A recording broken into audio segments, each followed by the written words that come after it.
Welcome back to Seahawk Central 2025. Davis and I are thrilled to be back, and we've got a few new faces with us. That's right. As you know, this is the best place to be for all things UNCW news and sports. So let's dive on into it. This week's coverage is hitting a range of topics, starting with a fun and fresh art exhibit feature.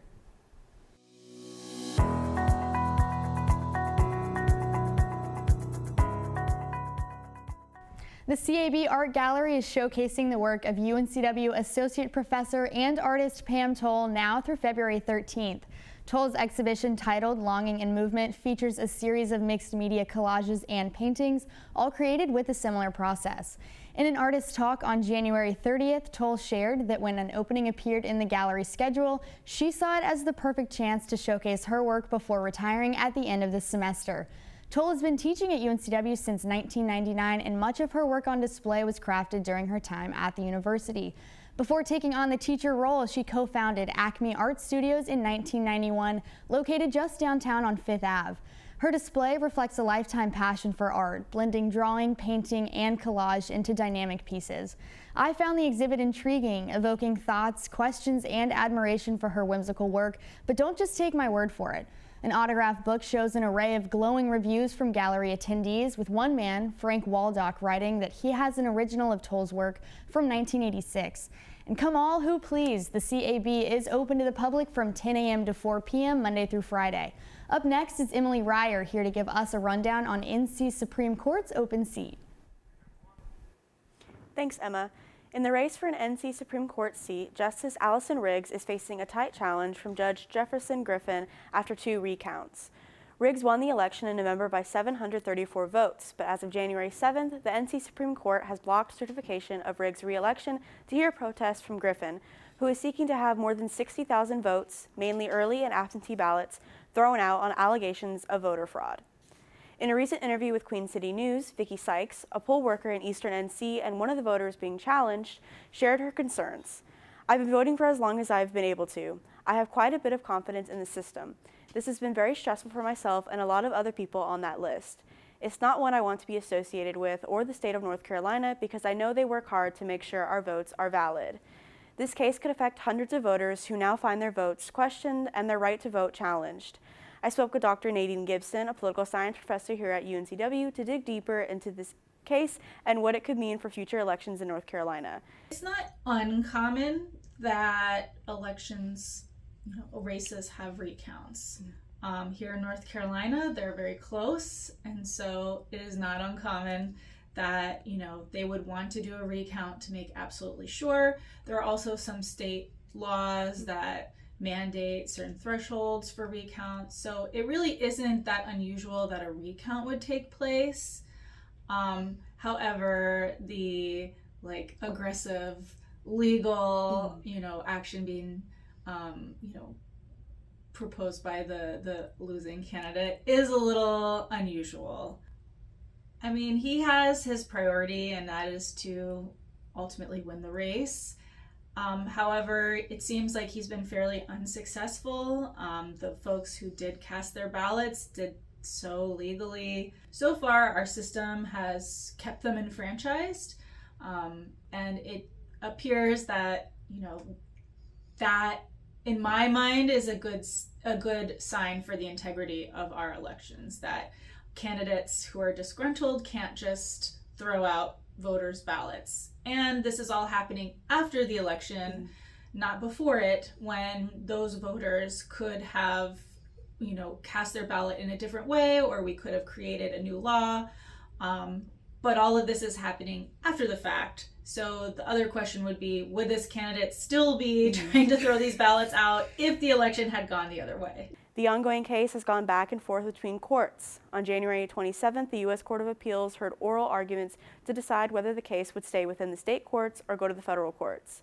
The 3-judge panel seemed likely to keep the case in the state court. Wake County Superior Court Judge Paul Ridgway has scheduled a hearing for February 7th. The state Supreme Court could schedule arguments as early as February 11th, when it sits for its first term. For the latest updates and more information on how the election protests may affect you, visit ncbse.gov or contact the New Hanover County Board of Elections. Now, with a warm welcome, here is Stephanie Rodriguez with more on how a UNCW flight got canceled after the recent DC plane crash. Thank you, Emily. That's right. A UNCW-affiliated flight to Indianapolis was quickly canceled following last week's tragic plane crash in Washington, D.C.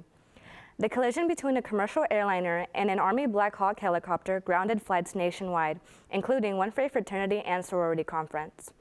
Anaya Harvey, president of the National Panhellenic Council and vice president of the Omicron Phi chapter of Alpha Kappa Alpha, shared her thoughts. So we were flying with American Airlines, and I found out about the cancellation through one of the FSL advisors. He had texted us early in the morning advising us not to go to the airport because our flight had been canceled. Initially, Harvey didn't think the two incidents were related, but later connected the dots. She believed the cancellations were not only a safety measure, but a sign for respect of the victims as well.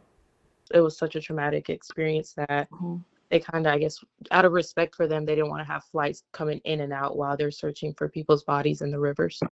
With 67 total deaths recorded, this incident has been named the deadliest air crash in over 2 decades. Many lives were lost, and the nation grieves. And as the nation grieves, we send our thoughts and support to those impacted and encourage checking in on loved ones. If you or someone you know needs support, the UNCW Counseling Center offers multiple services of aid.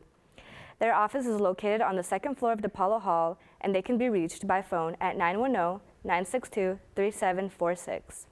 Now, we'll swing things over to Kenzie Woodward with more on last week's Involvement Carnival. Thanks, Stephanie.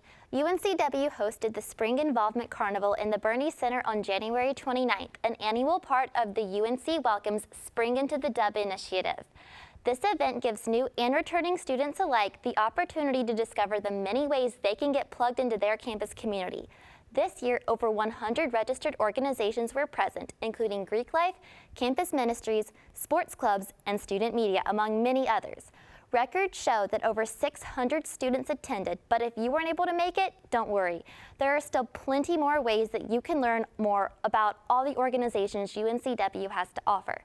Students who are interested can visit uncw.edu/SeahawkLive/getinvolved or click on Wave link under the Services tab in Seaport for a schedule of extracurricular organizations activities.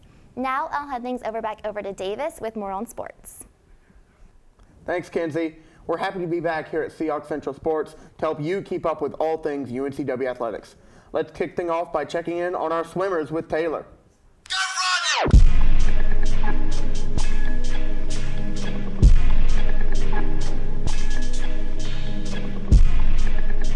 Thanks, Davis. The UNCW men's and women's swim and dive teams have been on a roll recently.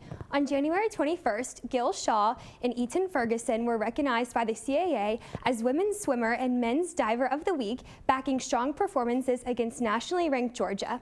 Next, the swim and dive teams traveled up to NC State and had a great meet. Jack Van Howe and Cameron Snowden set UNCW and CAA records at the meet finale on Friday. Make sure to check out our Seahawks as they travel up to UNC Chapel Hill February 6th through 8th. Congrats, swim and dive. Now on to softball with Alexa. Thank you, Taylor, and hello, fellow Seahawks. This upcoming weekend, starting on February 7th, the softball community will be alive once again as UNCW hosts their first tournament of the 2025 season here at Bosman Field. The Hawks are currently the CAA champion title holders from the 2023 to 2024 season, winning 3-1 for the final against Campbell in Athens, Georgia. Obviously, we've got big things coming up for this year and a name to continue to defend. This year, we are welcoming freshmen Addie Yates, MG Bayer, Sierra Persinger, Madison Cromer, Lindsay Herman, and Cammie Stuffle. Additionally, we've gained transfer Taylor Barlow from the Charlotte 49ers and Maggie Petrie from Eastern Kentucky. The pitching staff will be smaller this year with just Barlow, Eckert, Herman, and Huddleston in the circle for the Hawks. But these ladies have been training hard in the offseason and should come out strong and ready to go these next few days. Make sure to check out the Instagram at UNCW Softball for further scheduling updates and catch us next weekend, February 14th through the 16th at CSU. Here's to a wonderful season ahead. Thanks, Alexa. That's all for today's sports, but be on the lookout for my next episode of In the Hoop, where I recap the last 2 months of Seahawk basketball and a bunch of exclusive content about baseball coming soon. And as always, if you have any newsworthy stories you'd like us to cover, email our team at uncwseahawkcentralnews@gmail.com. And be sure to follow us on Instagram at SeahawkCentralSports_UNCW. Thanks for tuning in to Seahawk Central. I'm Davis Bell. And I'm Emma Tillman. We'll see you next week.